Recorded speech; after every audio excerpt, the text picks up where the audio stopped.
under these strenuous circumstances, so it's nice to see some friendly faces here this evening, okay?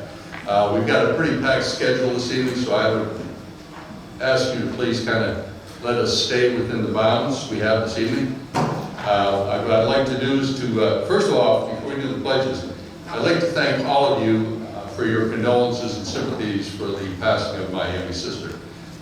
Really appreciate all of you letting me know your thoughts and your prayers for her. It's an exceptional time in my family since we're very, very close. All right, so thank you very, very much for your thoughts on that, please. I'd like to go ahead and start with the Pledge of Allegiance, so would you all stand, please? I pledge allegiance to the flag of the United States of America and to the republic for which it stands, one nation, under God, indivisible, with liberty and justice for all. And now the Texas flag. Honor the Texas flag. I pledge allegiance to thee, Texas, one state, under God, one and indivisible. Thank you very much.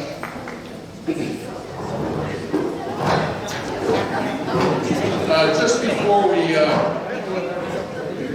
before we go ahead and do our invocation, I would like to, excuse me, please. I'd like to discuss a point this evening. Dear members, sponsors, and friends, before we move forward with our program this evening, I'd like to address an issue that has arisen over the last few weeks. Per our bylaws, the purpose of the club is to preserve and protect the interests of constitutional republicanism through education and political action. To participate in government affairs and communicate with elected officials, to acquaint members with the character and qualifications of Republican candidates. In this vein, our club has not, nor intends, to vet candidates. Because of this stand, we have gained confidence in the candidates to participate in our forums and GOTV activities. In regard to nonpartisan elections, the club does not recommend or support any particular candidate.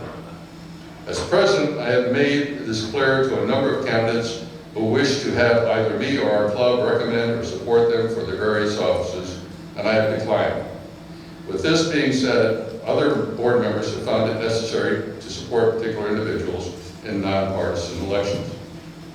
I stress these opinions are in no way reflect or represent the views of the Republican Club at Heritage Ranch. Your club in no way dictates or should dictate to you as members, sponsors, or friends on whom to vote for. We merely make candidates available to you, generally in a forum, to debate issues, solicit your votes. We do support Republican candidates who have been duly elected in Republican primaries as the party's candidates. I understand that these are unusual times, which sometimes call for unusual actions, but I want to inform you that the integrity of your club has not been compromised.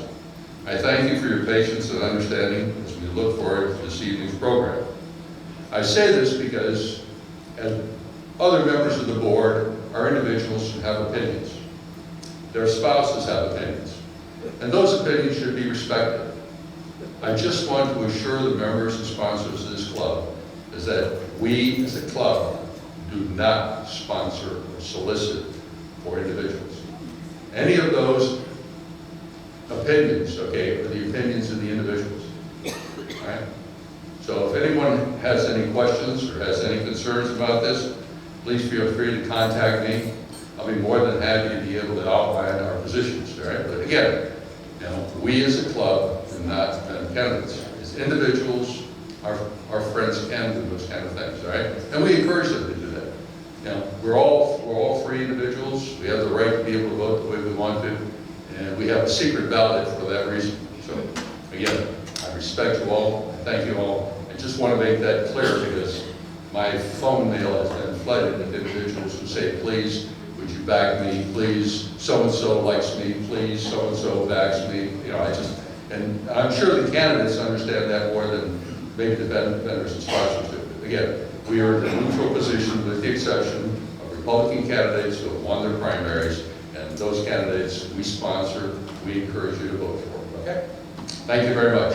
With that being said, I'd like to have Jack DeSimone please lead us in our invocation this evening for prayer.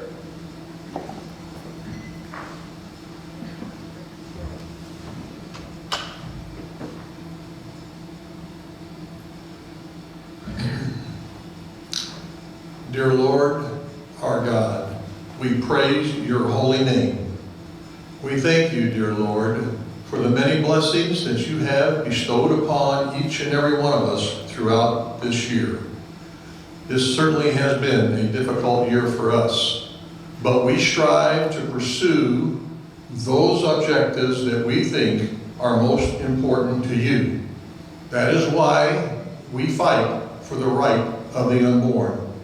That is why we fight to protect our borders from sex slavery and illegal drug abuse.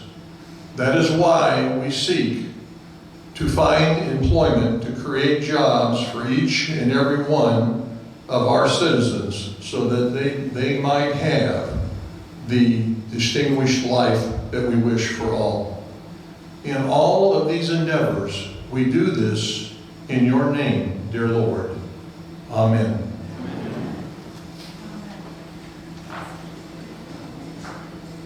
And now we will begin to start serving dinner this evening.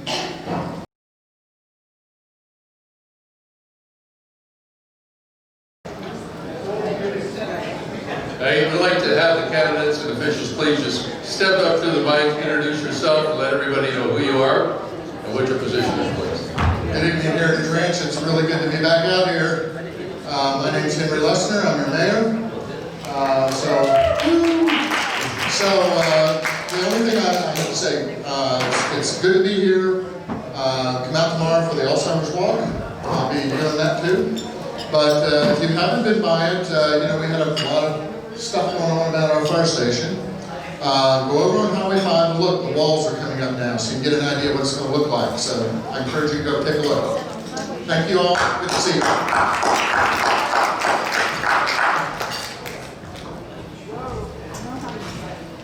Good evening. My name is London Odell. I'm running for Lovejoy ISD. I've been endorsed by the Collin County Conservative Republicans, and we greatly appreciate your vote. Thank you very much.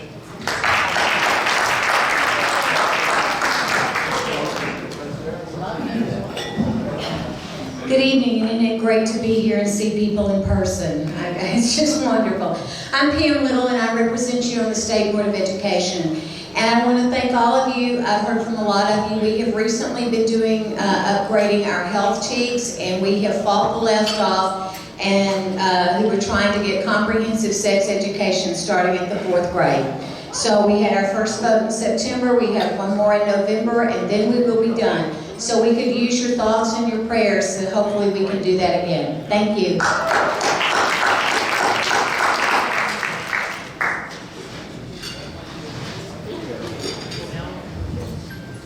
We're discussing mic options here. You can bend over or have to bend. I'm Greg Custer, and my wife Julie is here with us this evening as well.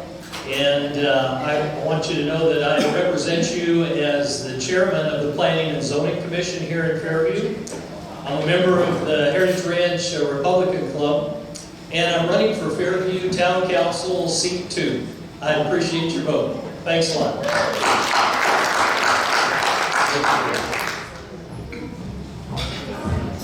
I'm so excited to be with my favorite club tonight. Serve you in the Texas House. I know probably everyone in this room has already voted because the turnout has been fabulous from this area. So I am grateful for your votes. Tell your friends and neighbors. Candy Noble, the only candy on the ballot, would love to have their vote.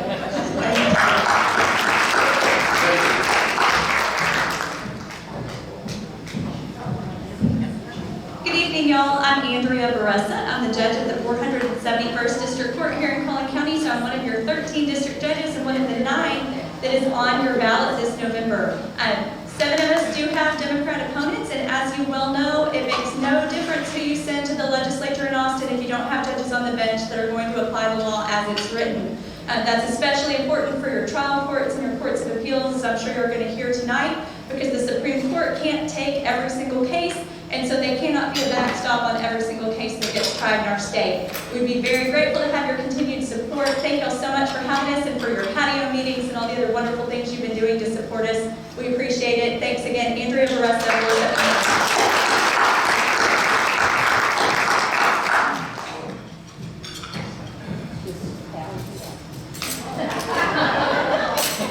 Hello, I'm Darrell Hale. I'm your County Commissioner for Precinct 3, and I will be talking to you some more here in a few minutes. So get out and vote.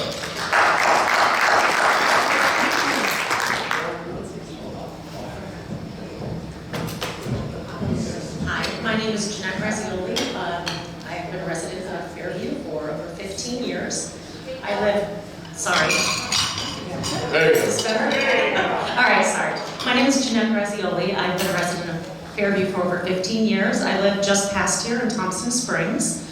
I am running for Fairview Town Council, seat 4. I first got really interested in Fairview when I served on the CRG, and I'm currently on the Planning and Zoning Commission, and I've really enjoyed getting out, meeting residents of Fairview and residents of Heritage Ranch, and I really look forward to serving Fairview further, and on seat 4.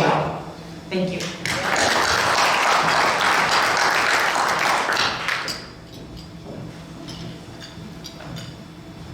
Hello, Ken Logston, Heritage Ranch resident and your representative on the Fairview Council for the last year and a half. You don't have to vote for me yet, because you already did that.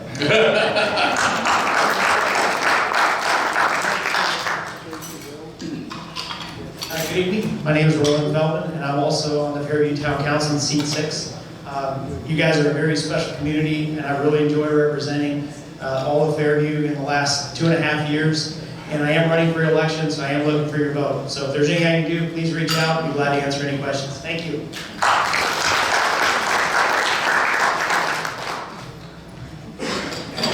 There you go. You got the big boy mic. Yeah. I am Lillian's grandfather. That's what people call me around my neighborhood. I'm John Hubbard. I'm running for seat 6, Town Council. 11 years, I've been here for 6 years. Also serve on the Parks Board. So I'm asking for your vote. Thank you very much.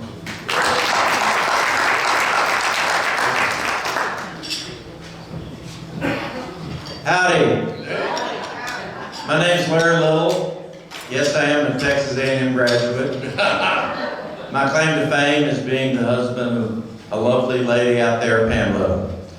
I've lived in this area, Fairview, for 18 years, and my main goal is to keep Fairview a great place to live. We have a great city, and don't let anybody tell you anything different. And I will work hard to keep it that way. Thank you.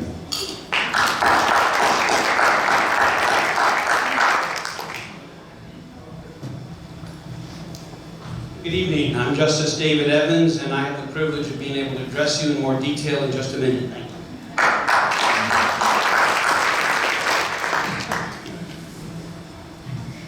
I'm Justice John Browning. I think I'm the reason why we have a mic set at this side. You'll hear more from me in just a minute. Thank you.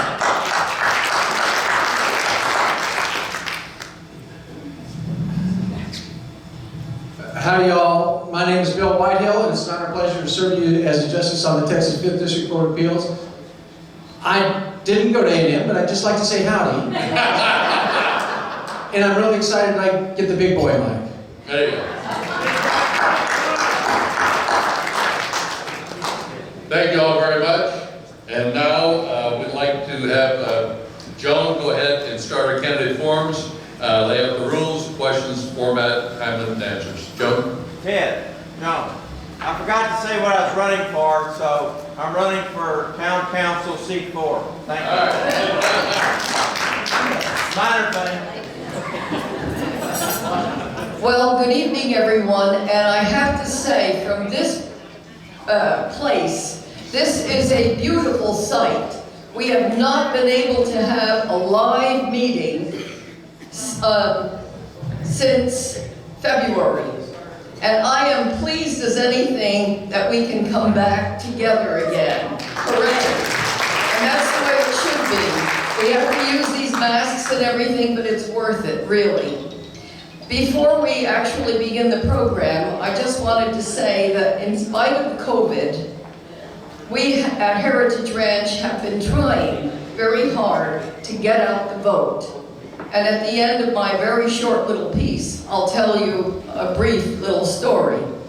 But before we begin, one of the people who has been instrumental in getting out the vote, I hope he's still here, sitting, is Ben Brown. Where are you, Ben? Ben? All right. Ben Brown is a modest guy, but he's got a lot of power and good ideas. And he has been having these patio parties, he and his team, because he couldn't do it alone, and he had a wonderful team. So they have been they have been coordinating meetings in the different locations. Since we couldn't get in the ballroom in the clubhouse until now, we weren't going to wait until October 17th to get out the vote. That would be pretty sick. So we started long before, and he has been very successful in having different candidates, Republican candidates, on the ballot. Now, that brings me to the next point. We have also been featuring them on video, or Zoom, or both. And we've had Ted Cruz, we've had Van Taylor, we've had our wonderful Candy Noble, we've had, I'm thinking of the individuals. Yes, John Cornyn. It wasn't Ted Cruz, excuse me, I made a mistake. It was John Cornyn, because he's the candidate. And we also have had the district judges, Collin County district judges. We were doing them one by one in groups, and the next group is for tonight. We've also had the town council and Lovejoy School on video. Now, that brings me to the ballot. As most of you who are members of the Republican Club, and hopefully the others that get our communication, what's happening has been featuring all the candidates. The confusing part for our people is this. We all know we have to vote go down the line and vote separately for all the candidates. And we all know that we gotta look for the R and vote, right? But the last part have the local candidates. And I endorse or at least agree with what Ted said before, and I wanna highlight the local candidates are running, as we say, nonpartisan. So they have listed on all of your communication the two candidates, and you have to choose. We did feature them on video, and I want to encourage you to listen to the video, go on our website, because those videos are still there. And so please go. This is nonpartisan. And that's why we have to list both of them, because we cannot, as he said, support from the club anyway. Individually we can, but from the club we cannot. So go on to the site and check it out. They're still there. Now, tonight we do have the 5th District Court of Appeals in Dallas. That's where they sit. They are seeing over 6 counties. 2 years ago, there were 8 running. They were fabulous Republican candidates. They were impeccable. In fact, so much so that the Dallas Morning News, and we all know the Dallas Morning News is the most left paper that I have ever seen. In fact, I got rid of it 3 times and then took it back because I like to have the sports and some local news. Well, the last time was the last time. I don't get it anymore. They actually tried to sell me a mini subscription, and I told them again, until you reflect an objective point here, don't even call me. So anyway, that's what the Dallas Morning News is known for. But the reason why I'm bringing it up, they endorsed all of those Republican candidates for the 5th District Court of Appeals. And we all went out to vote. I voted, and then I left town because I was going on a trip to somewhere, I can't even remember, but anyway, I left. And I was so eager to see the results.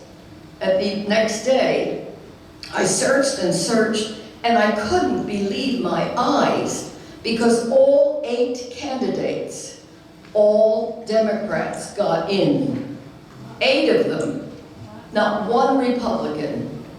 Now we have 3 more outstanding candidates who are going to speak to you. But the reason they lost certainly wasn't Heritage Ranch.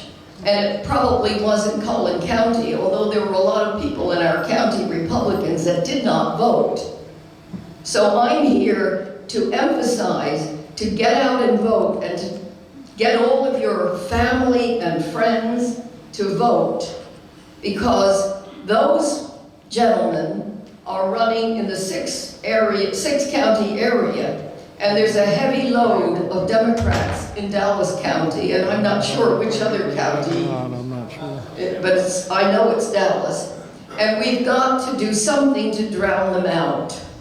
So vote. And now, without any hesitation, I'd like to present to you the 5th Court of Appeals in Dallas, and they're going to have like 15 to 20 minutes to talk individually. They'll be coming up. They were going to do it virtually if we had to, but to our joy, we don't have to do it virtually, and I think they preferred it this way too. So, welcome, gentlemen. Thank you all very much. I'm going to put these in the order of us on the ballot. I'm the mid-height one, Justice David Evans. Justice John Browning is in place 6, and he's running. And the tall one is Justice Bill Whitehill. So that's the 3 microphones. That's the order we're going to be on your ballot in the middle. And so I'm Justice David Evans. I'm going to briefly tell you some information about me, a little information about the court, and some important information about voting. First, about me. So I've been married to my wife for 44 years. We came down to Texas for me to go to Dallas Theological Seminary. I still read my Bible every morning in Greek and Hebrew, as well as in English. Still married to my wife. We've got 2 grown kids out of the house, so that's good news that they're out of the house. Good for us, not the rest of the world.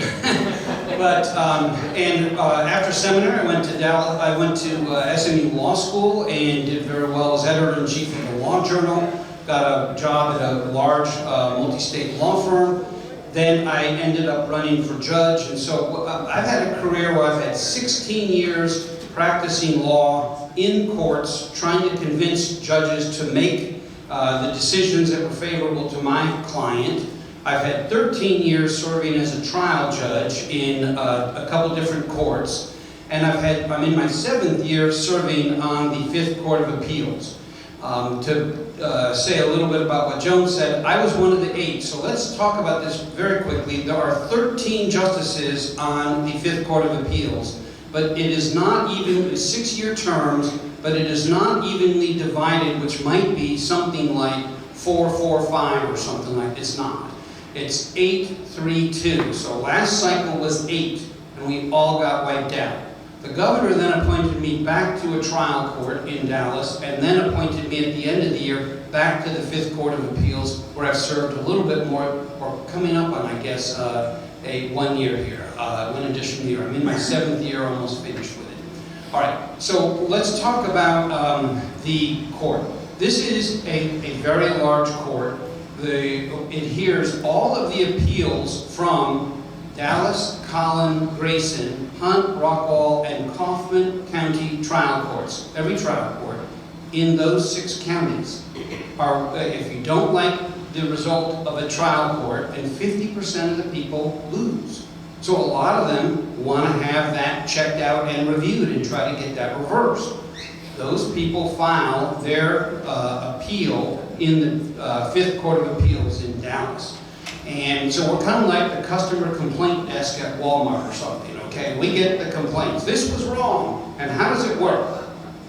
You are all used to seeing court activity on TV where there's a judge on a bench, there's a witness in a stand, there's a court reporter taking things down, there's lawyers at table, a jury in the jury box, and they're asking questions. And so what happens after that? Because that's trial. We do not have witnesses in our court. We do not have juries in our court. We just have the lawyers making an argument. What we have is they bring and file in our court a record of what the court reporter types up, which is question, were you on the night of Friday the 13th? Answer, I confess, I killed the guy. Okay, I mean, question, answer, okay? That's typed up as the testimony. That also includes exhibits that are admitted.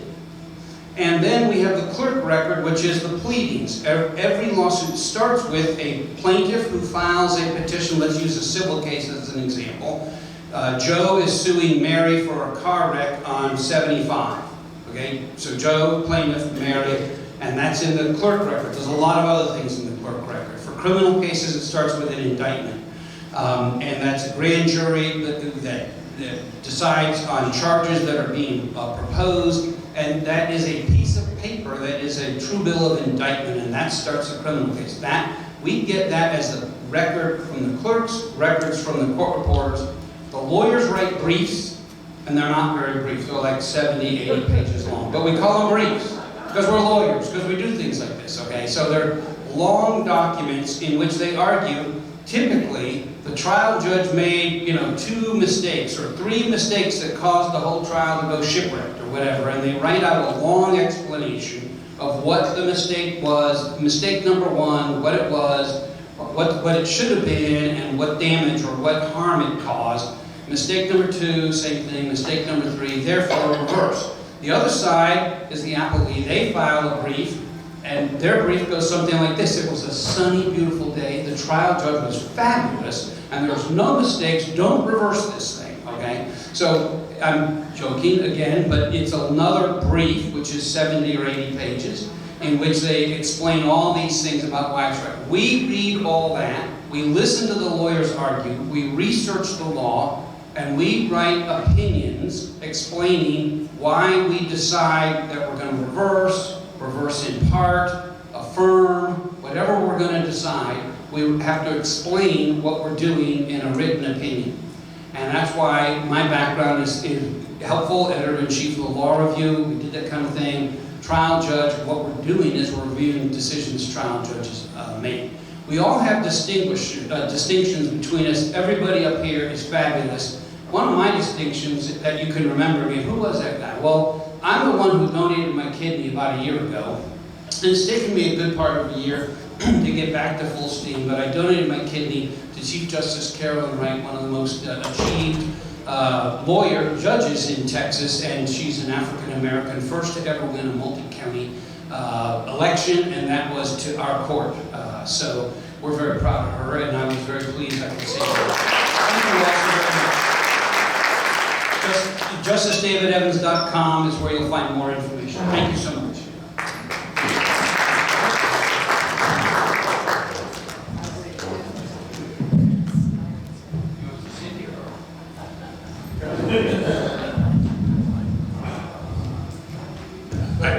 I feel like I should start out with follow the Olympic Road.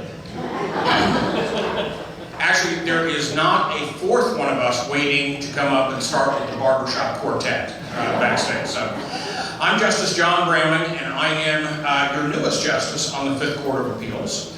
I have a whopping less than 2 months of experience since Governor Abbott appointed me in August, but I was already issuing opinions within my first week. So, I feel like I took to this like a duck to water. A little bit about myself and my qualifications. I have been a lawyer for 31 years, the same number of years of my marriage to my wife Lisa, my college sweetheart.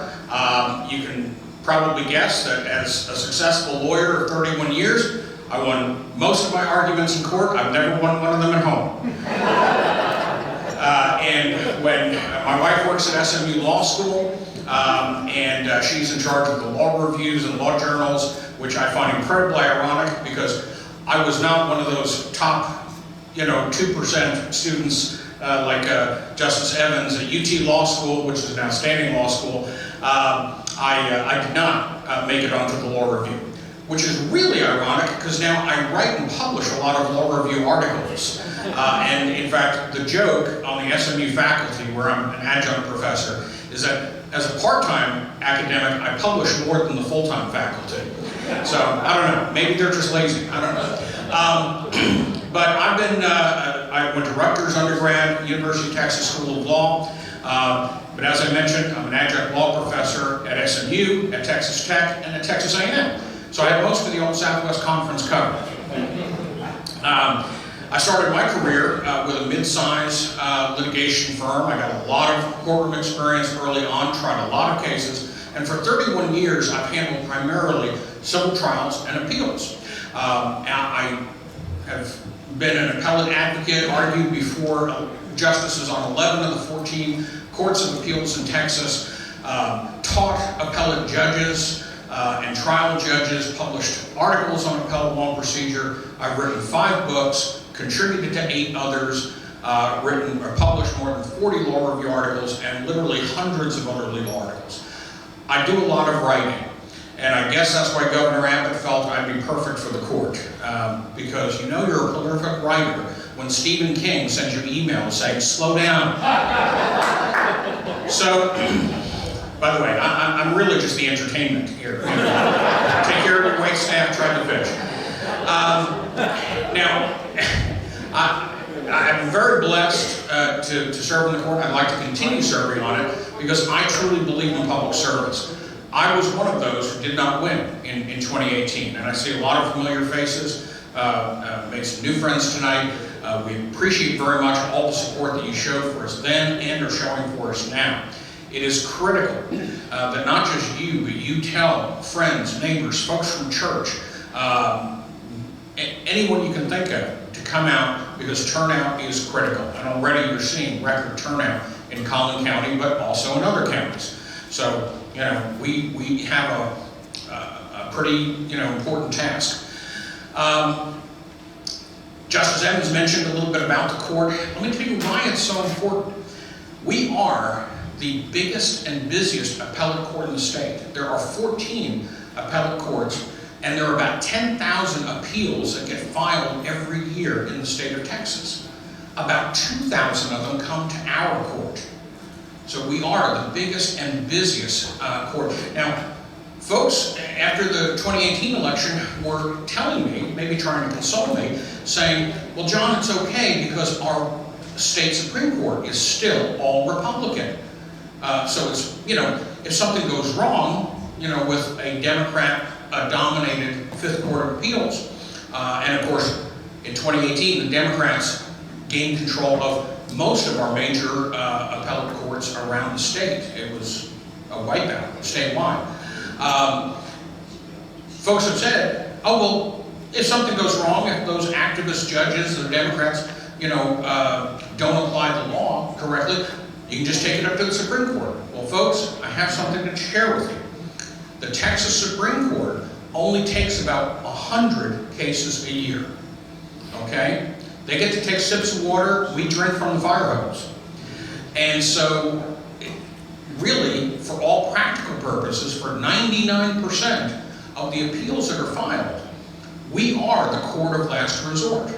So it is critical to have judges on that court who are going to apply the law as it was written. Not legislate from the bench, not decide, well, it's Tuesday and I don't like this particular statute that the legislature passed. And it's no good to elect outstanding legislators like Candy Noble and others if judges are not going to follow those laws, right? So it's critical that we have justices on our Court of Appeals that are going to protect and uphold the rule of law. So, thank you very much. I'm going to let Justice Whitehill tell you more. JohnBrenningforJustice.com. Appreciate very much the opportunity to be here tonight.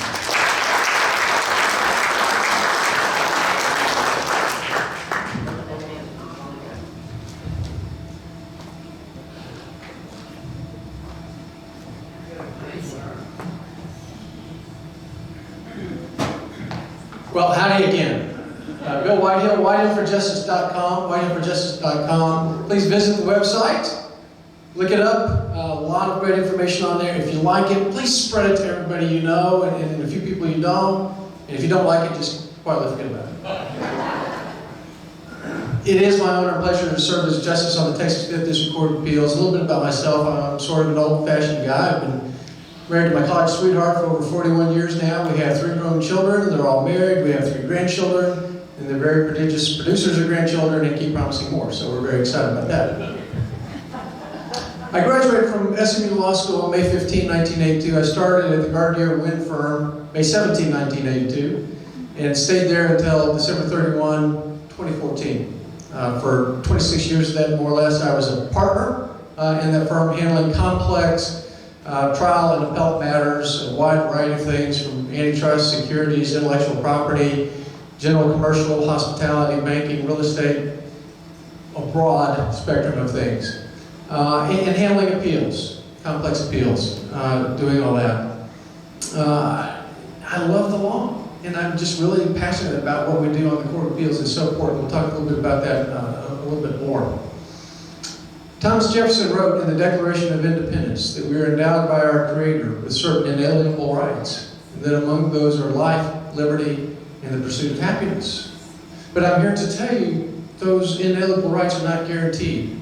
They exist only as long as we have a strong, independent judiciary that is committed to protecting those rights, to standing in the gap between an oppressive government.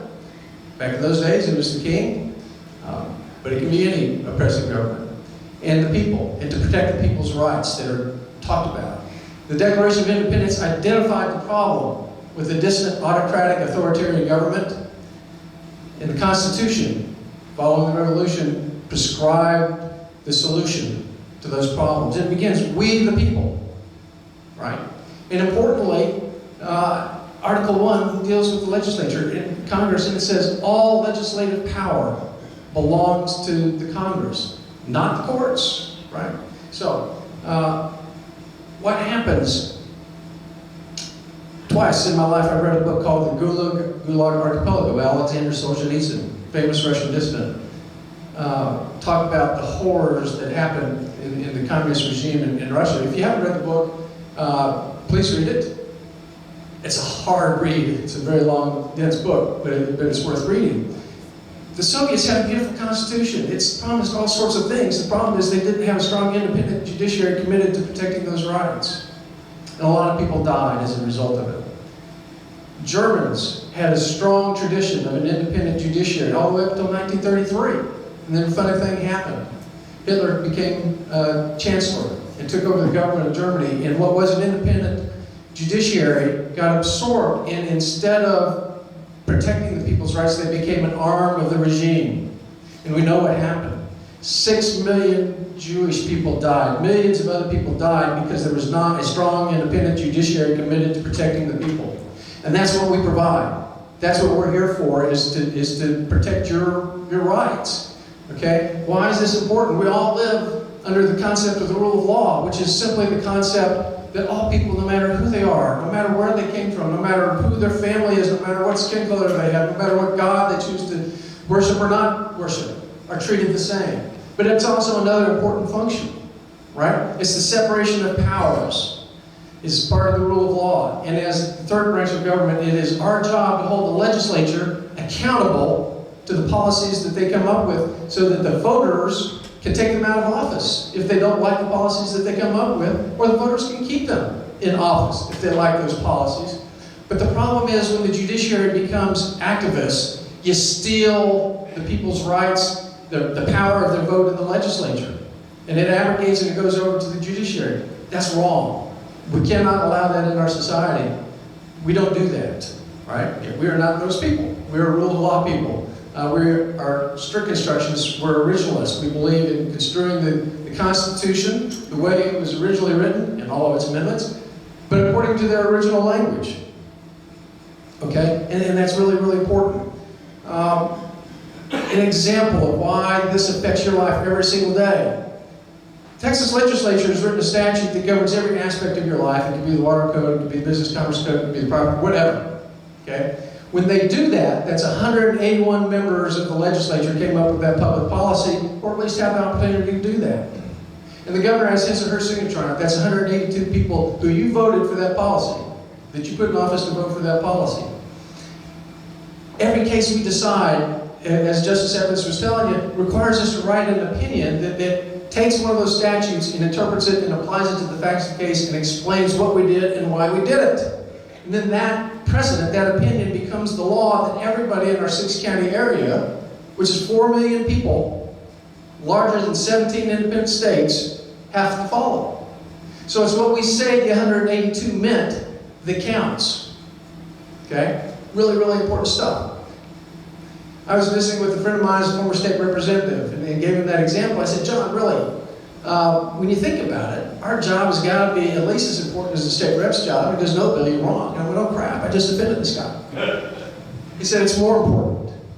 And when you think about the impact that one person on a court of appeals, because we decide cases in panels 3, has on the law in your life, it's much more important than the impact that one state representative has.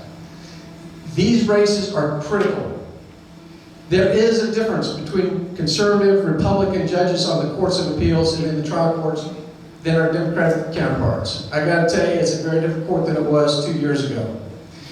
We are the guardians of the rule of law. We are the bulwark that is there to protect your rights and everybody's rights to the rule of law. We need your vote. Talking to people before dinner, it sounds like everybody's already voted, which is great. Thank you for doing that. If our races were limited to the people in this room, we'd win hands down, probably 100%, hopefully. But it's not. There will be 1.3 million people, more or less, that are going to vote in our race before this is all over. We can't meet all of those people. We're going to win these races, but we're going to win them with your help. And you're going to help by hitting your emails to your friends, hitting your social media, talking to everybody you know about these races and how important it is, and you tell them about Justice Evans and Justice Browning and Justice Whitehill, and you're going to send them to our website. These email lists, I got to tell you, when I'm reading voters at the polls, and it's every race I've been in, it's the exact same thing. If you're in their list, on their list, you got their vote, right? If you're not on their list, you got to fight for it. Now, if you're there, you have a really good chance of getting it. But being on that list, being on their email list is really, really, really important. I invite you to go to whitehopejustice.com, learn more about me. Go to the Dallas Morning News Voter Guide and look me up. There's a lot of information there as well. Appreciate that. I'm going to conclude by saying I brought some props with me, right? We've got these little stickers here. And so if you do me a huge favor, just take some of these, and when you go out to a restaurant or the grocery store or the drugstore or wherever, put one on in public. And maybe somebody will ask you about it, and you can tell them, but maybe they'll see the name. These races are all about name identification, and you're all spreading the word and spreading the name. It's very, very important. Sorry I've talked too long. Bill Whitehill, whitehopeforjustice.com. Thank you very much.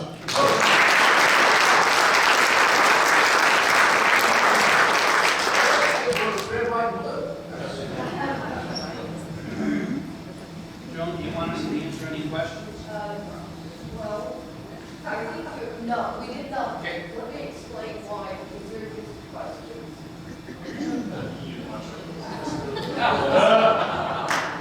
This, I really put this one here for me, but I can share it with Joe. Anyway, I'd love to have people ask questions. I think these 3 candidates are, well, I can't see how anybody could outdo them, but, a lot of the opponents don't really look at the credentials, unfortunately.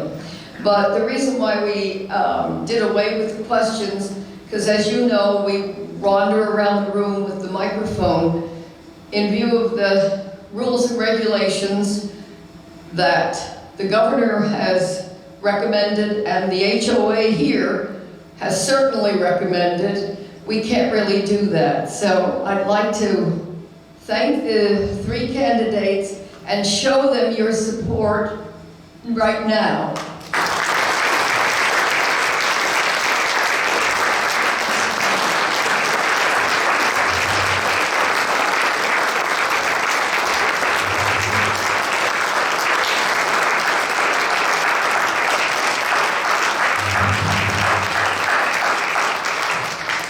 as we break up later, and of course we have to put our masks on, of course, but they may be able to answer your questions, or you can interact with them as you go out the door. Perhaps. I'm sorry that we have to do it this way, but it's better this way than no way. Yes, we have the next speaker for tonight, and our speaker for tonight is not a stranger here. In fact, when he was elected previously, he had big shoes to fill. He replaced, shall I say, Chris Hill, who became our county judge.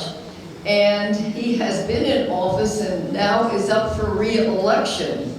Totally different. Our county commissioner, precinct 3. And I'm going to ask him to do all the introduction for himself. But I meant, if you don't mind, Daryl, let me say something, because I won't come back, and I have to say it all now. But our next meeting we have planned is on the 26th of October. Yes, we have 2, and they're very close together. We could only come into this room this week, so we're making the best of it. And we do have a meeting. We could not publicize the program because there's still one outstanding candidate that we're trying to get. We tried to reach out to all of the, mostly all anyway, all possible. It's really hard getting the candidates from Austin, San Antonio. They have to come up here and they have their own agenda and commitments. And it's just very difficult. We tried to get from the Supreme Court of Texas. They have a meeting the following day. This is for the 26th, and could not make it. There are three candidates, I believe, 3 or 4, I can't remember. Yes? There's 4. 4, yeah. And now I am requesting one of the candidates for the Criminal Court of Appeals. And he didn't say no. So that's a question mark. We may have him. And we are also having once more one of the district judges, which is my mind is blank. Andrea Thompson. She has said that she will be here representing all her district courts just one final time before the voting day. And I realize many people have been voting, not all, but many. And we also have John Browning coming back to give one more go here. So we picked different people from the different places. But we are hoping to get one from that you've not seen before, which would be from the Criminal Court of Appeals. And we also have a sweetheart of Heritage Ranch who isn't running, but she's very strong supporter, and that is Angela Paxton coming to give us a final send-off to go to the polls, those of us that haven't voted, or I should say, gearing up for a hopeful big win. So before I leave the stage, I'd like to welcome Daryl Hale. Yes. Oh yes, it is a dinner meeting again, by the way. So for those of you in the room that would like to come, watch out for the notices. They're coming out immediately because we have to get everything back in on time. Okay, welcome Daryl Hale, our County Commissioner. Thank you all for having me here tonight. I was just mentioning the other day to someone that was up visiting from Austin that they definitely needed to make their way out to Heritage Ranch because this is a club that has an outsized influence on Collin County politics. And it's because you actually do things. I mean, you actually arrange for meetings with candidates. You actually make phone calls. You write postcards. You contact legislature. You actually get involved and do things that makes an impact and it helps me at the county, especially when you're calling down to Austin and sending cards down there. A little bit about me. Lived here now a little over 20 years. with my family. I've got a beautiful wife, 4 girls, 17, 14, 12, and 8. So I cover the spread all the way from elementary school to high school. It keeps me very, very busy for sure. I go to Our Lady of Angels Catholic Church in Allen. It's been a very odd time going to church there. I'm just finishing out my 3-year term on the church finance committee there. I was high school valedictorian and then went off to West Point after that, joined the military as a second lieutenant and finished out as a captain. I learned to blow stuff up from a long ways away as a field artillery officer. So that was perfect for being a politician. They are exceptional at that, so I thought I could give that a try. I did 15 years in telecom after coming to Collin County. I worked at companies like DSC Communications and Alcatel. I sold to Nortel for about 6.5 years for an Israeli firm. Did a few startups that exploded out from underneath me. So, I learned how to rebound from having some small failures, but it was all learning experiences. I'm a member of the Sons of the American Revolution, can trace back to 3 patriots that fought in the American Revolution. I've got ancestors that fought in the French and Indian Wars, World War I, World War II, Korean War, both sides of the Civil War, and trace back heritage to both Sons of the Union and Sons of the Confederate Veterans. So that was something that was in our family's blood, that we were there to serve and do our time and protect the liberties that we have where we live. Some of the duties of the Commissioners Court, we are responsible primarily for the budget. We are the legislative oversight at the local level for all the other elected officials. So the Sheriff's Office, the constables, all the judges, all of their budgets come under us. We approve everything that's over $2,500 on a weekly basis. We're a little different from a city council. We can't delegate that authority down to our county administrator. Our county administrator is awesome, but we are constitutionally bound to do certain things. We're responsible primarily for roads. We're a road commissioner. We do roads and bridges. And it wasn't until this year that we realized that, wow, we also really get involved whenever health emergencies come up too. So we've been dealing a lot with the COVID response. We've put together emergency housing, emergency food assistance, utilities, business grants, helping out with protective gear, a lot of things, and that's thanks to Congressman Van Taylor. I mean, he was part of the effort that led to some CARES Act funding being directed specifically to entities that were over 500,000 people. So that was something that the Collin County Commissioners Court was able to step up and respond to. And we've actually allocated almost all that money out now that we received from the federal government. Because if we don't get it out in the hands of our constituents by December 30th, it goes away. So that's something that our Commissioners Court has done an exceptional job on, tooting my own horn. But that's something we've done a good job at. Whereas you have some Democratic counties like out in El Paso, where they've only spent 4% of their money. They are hoping and praying that the government gives them a reprieve and allows them to use that money on whatever they want to use it for, rather than putting it in the hands of the constituents to help them out. One of the things, the Commissioners Court is a policy-making body, and that's where we have the most influence. There are certain things that we're allowed to do and not do that you really haven't heard about in Collin County, whereas you have in Dallas County. Dallas County has a hospital district. Collin County does not. That vote happened years ago, and that's the way that Collin County has continued to pursue. We believe that we have superb health care from our private hospitals, private clinics. That's the way to do it. But every Democrat out there, they say they want more access. And what that's code for is they want to bring in a hospital district to Collin County. Or they want to have county-funded clinics in and around Collin County. And just to give you a little tax comparison, the hospital district down in Dallas is about 25 cents on the 100. We're at 17 cents on the 100 just with our county tax. And that's even more than the 23 cents of county tax you have down in Dallas County. So they are almost triple our taxes with a hospital district down in Dallas. And I just can't see that being something desirable for Collin County. And with the other aspect that we have in Collin County of having the best jail and the best sheriff's department in the state, where do you think those Democrats are going to go look for money?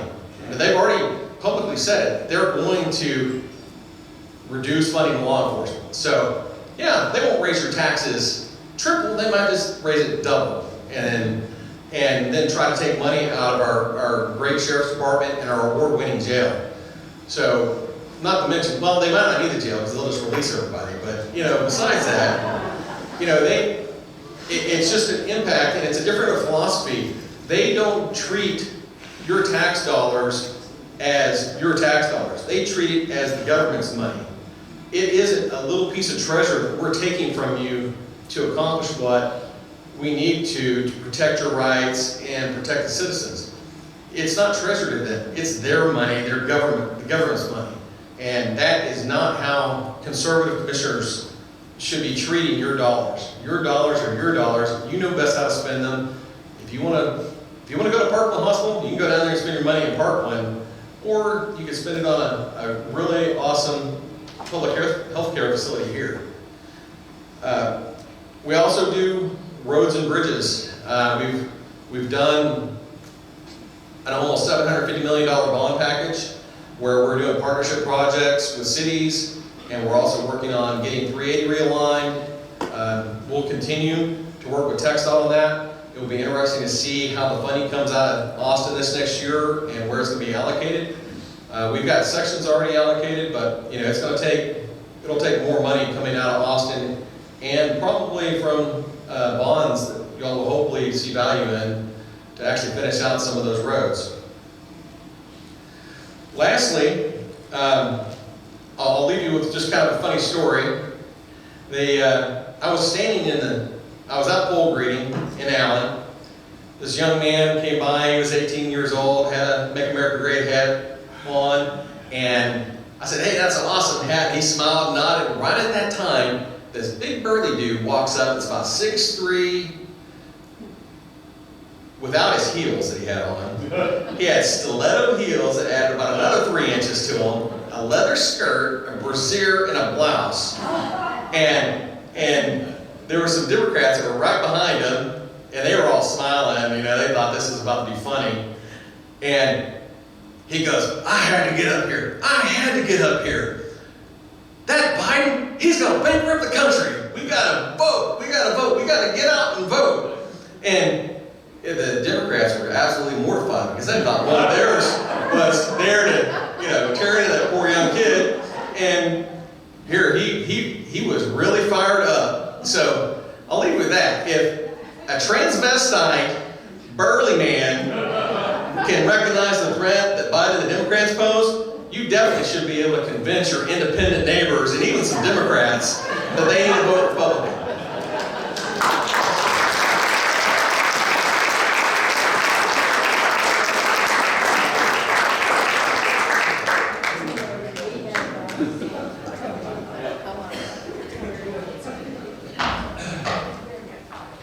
Well, folks, we would like to think that our last speaker was enough to give you an idea of what you need to do with your neighbors and independents and some of your Democratic neighbors. All right? For those of you in the audience who haven't voted, early voting has started. I'd venture to say that the majority of us, at least 80%, have already done their voting. So believe me, it's extremely important. If you have not voted yet, please get out and vote. If you know any of your children, grandchildren, neighbors who have not gotten out to vote, please encourage them to vote. There is no reason, none, zero, zip reason that an individual cannot vote. If you do not want to go to the early voting polls, you go to vote normally, all right? Even if you go to the early voting polls, and for some reason you're disabled, if you go in and let one of the poll judges know that you can't get out of your car, they will bring a laptop to your car. You show them your voter ID, they will allow you to be able to actually vote from your car. So again, I would like you to think for just 1 second. There are many people who gave up their lives for your ability to to be able to vote. There are countries around the world where people are dying because they do not have the right to vote for the government. And in this country, we take that for granted. So please, please, do whatever you can to get your friends, neighbors, children, grandchildren out to be able to vote. It's extremely important. Just to let you know that we're coming upon that time of the year where we will be voting for the board for the club. All right, the positions that are open, our nominating committee, all right, are composed of Ben Brown, Georgina Fusak, Nancy Lewis, Bill McClure, and Richard DiVirgilio. If you or any of your friends would like to run for any of these positions, all right, please contact one of these individuals. All right, this is your opportunity. You know, sometimes you get people say, well, guess what? I didn't know when it was. I didn't know who I need to contact. Again, this is your opportunity to be able to vote for your board, to be able to run your club. Our next meeting is October 26th. Registration is similar as it is today. If you had some friends who wanted to come to this meeting and were unable to come, it's important, based upon the HOA regulations and upon Governor Abbott's regulations, that when we open up registration, it's on a first-come, first-served basis. I can tell you from experience, normally, 2 days before dinner or the day of dinner, oh, excuse me, I didn't see the email, or Ted, can you get me in, right? Unfortunately, that is not the case at this point in time, right? We are required to be able to assign seating to individuals, all right? We are only allowed a specific number of individuals to be able to make reservations. So please, as soon as you get notice, as soon as we put it out, make your reservations or reservations for your friends.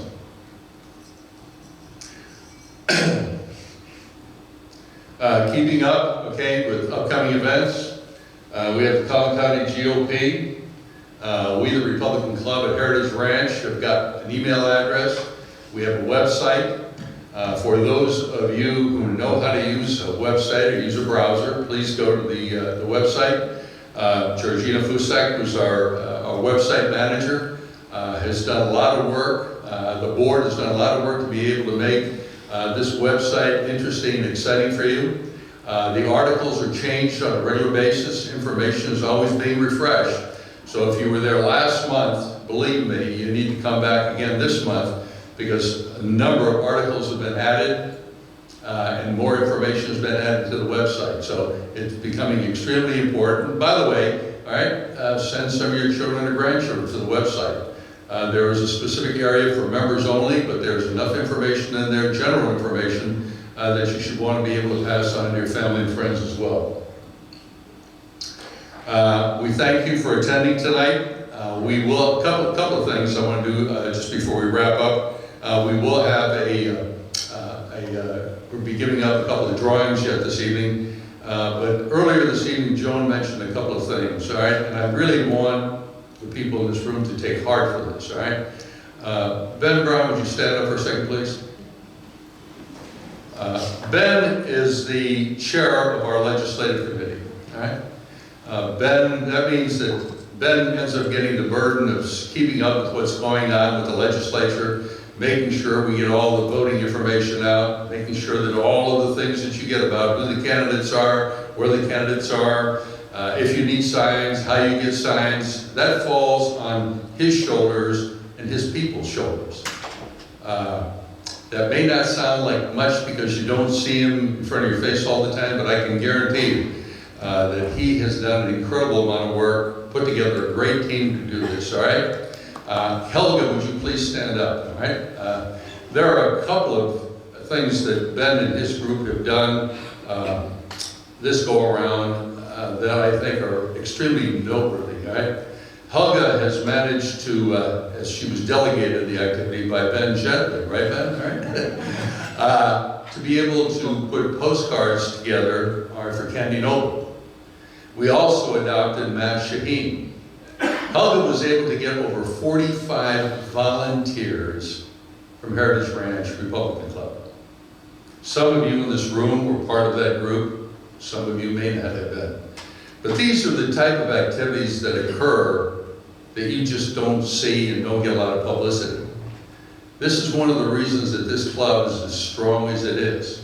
I mean, for an individual to get 45 people together, to be able to sit down and write cards out, postcards, and send them out to mail is an incredible, incredible job. I mean, I'd like you to give Helga a hand, please.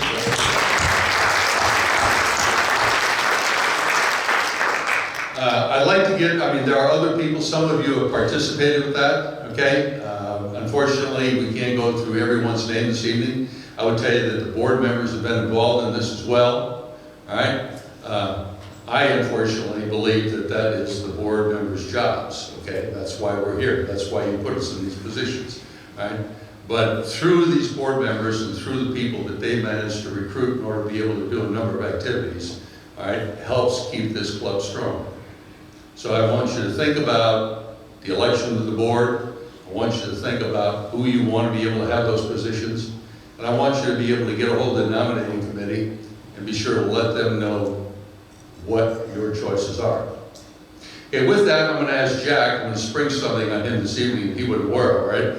But Jack is the keeper of the list this evening for, and by the way, was very involved in making sure that Heritage Ranch and Patty Wake got all the seating put together, right? Made sure, if you don't like who you're sitting next to, complain to Jack. No, okay, that's his problem. But Jack was very involved in being able to do that. Henceforth, Jack has a list, okay? So on that list, I'm going to ask Jack to be able to put the list in front of him, close his eyes, and nominate a name. Push the name, please.